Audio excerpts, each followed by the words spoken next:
نصر ینصرو کی گردان نہیں گرداننا ہے، مگر میں بڑی صفائی کے ساتھ یہ کہنا چاہتا ہوں کہ عبدالغفور صاحب اپنے طلبہ کو کہتے تھے بیٹا گردان یاد کر لو، یہی تمہارے کام آئے گی۔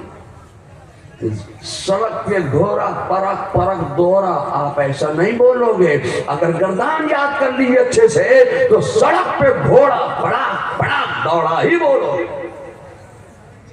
اس لیے علم صرف کا پڑھنا ضروری، تو کہا رٹ لو اس کے گرامر کو، اس کے ضوابط کو، اس کے علم صرف کے اصول کو رٹ لو کہ یہ فعل ہے، یہ فاعل ہے، یہ مصدر ہے، یہ مشتق ہے، یہ مادہ ہے، یہاں سے گردان گردانو نصر ینصرو کی۔ اب طالب علم بیچارہ ایک دن نصر ینصر اٹک گیا، دوسرے دن نصر ینصر کو اٹک گیا، تیسرے دن اٹک گیا، جب اٹک گیا تو ضرب یضربو،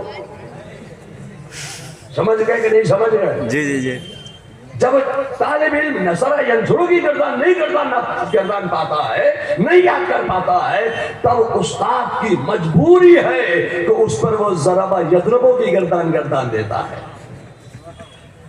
اگر ضرب یضربو کی گردان سے بچنا ہے تو نصر ینصرو کی گردان یاد کرو۔ میں آپ سے نہ چاہتا ہوں کہ مفتی اعظم کے خلفاء نے، مفتی اعظم کے تلامذہ نے درسگاہوں میں بیٹھ کر اپنے طلباء کو یہی پڑھایا کہ یہ فعل ہے، یہ فاعل ہے، یہ مصدر ہے، یہ مشتق ہے، مگر میں آپ سے نہ چاہتا ہوں کہ اعلیٰ حضرت کی نظر فعل پر نہیں تھی، فاعل پر نہیں تھی، مصدر پر نہیں تھی، مشتق پر نہیں تھی، مادے پر نہیں تھی، اعلیٰ حضرت کی نظر تھی تو نعت مصطفیٰ پر تھی، اعلیٰ حضرت کی نظر تھی تو منقبت خوانی پہ تھی۔ میں آپ سے کہنا چاہتا ہوں کہ اب علم صرف میں بھی تو آپ اعلیٰ حضرت کا ایک شعر سن لیں۔ اعلیٰ حضرت فاضل بریلوی فرماتے ہیں کہ تیرے کامی مشقت سے بری ہیں کہ برتر نصب سے فاعل ہے یا غوث، تیرے کامی مشقت سے بری ہیں کہ برتر نصب سے فاعل ہے یا غوث۔ میں آپ سے نہ چاہتا ہوں کہ اعلیٰ حضرت کا مقام یہ ہے، منصب یہ ہے، علم و فضل و کمال یہ ہے کہ اعلیٰ حضرت فاضل بریلوی نے صرف اپنے تلامذہ ہی کو نعت مصطفیٰ پڑھنے کا پیغام نہیں دیا ہے، اعلیٰ حضرت کا مقام یہ ہے کہ انہوں نے صرف اپنے چاہنے ماننے والوں ہی کو نعت مصطفیٰ پڑھنے کا پیغام نہیں دیا ہے، بلکہ اعلیٰ حضرت کا مقام یہ ہے کہ انہوں نے علم نحو جیسے کٹھن فن کو نعت مصطفیٰ کی زبان عطا فرمائی ہے۔ اعلیٰ حضرت کا مقام یہ ہے کہ انہوں نے علم جوہر کو نعت مصطفیٰ کی زبان دے دی ہے۔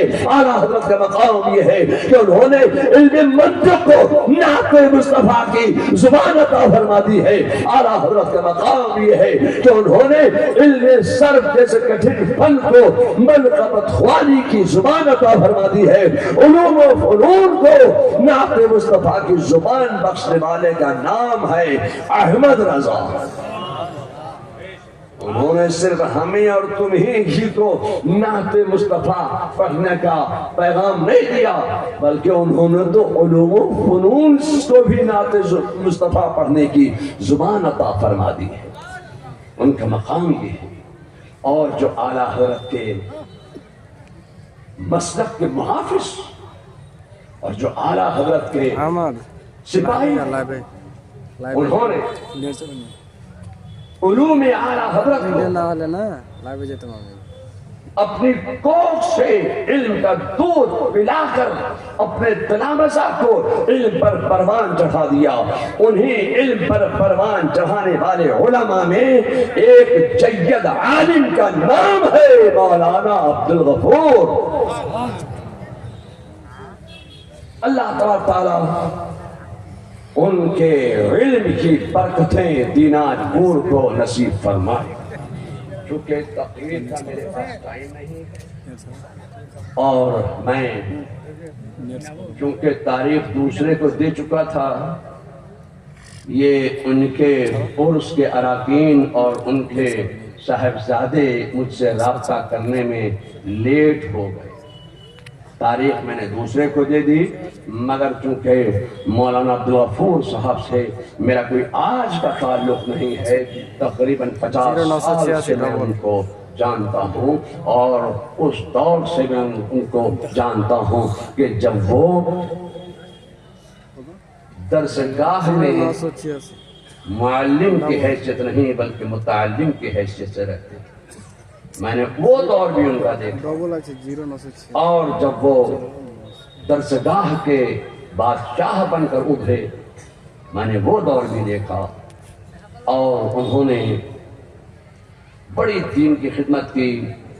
ہزاروں علماء مولانا عبدالغفور صاحب کے آج شاگرد موجود ہیں جو دین و سنیت کی آبیاری کر رہے ہیں، مسلک اہل سنت و جماعت اور مسلک اعلیٰ حضرت کی نشر و اشاعت میں مصروف ہیں، اور ان کے تلامذہ یہاں بھی موجود ہیں۔ اللہ تبارک تعالیٰ ان سب کی برکتیں اس علاقے کو نصیب فرمائے۔ مجھ سے کہا گیا کہ مرید ہونے کے لیے بہت سے لوگ آئے ہوئے ہیں، مگر میں سوچتا یہ ہوں کہ اگر میں سلسلے کا کام کرنے لگ کے بیٹھ گیا تو کم سے کم 15 منٹ چلے جائیں گے۔ تو میں سوچتا یہ ہوں کہ جو لوگ مرید ہونے کے ارادے سے آئے ہیں، بس میں ان کو کلمہ پڑھوا دیتا ہوں۔ پڑھیے بسم اللہ الرحمن الرحیم، لا الہ الا اللہ محمد الرسول اللہ۔ اللہ تبارک و تعالی ہمیں اور آپ کو سب کو سلسلہ قادریہ کی، برکاتیہ کی، رضویہ کی، نوریہ کی، حامدیہ کی برکت نصیب فرمائے۔ میں پورے الفاظ انشاءاللہ پھر کسی موقع پر پڑھواؤں۔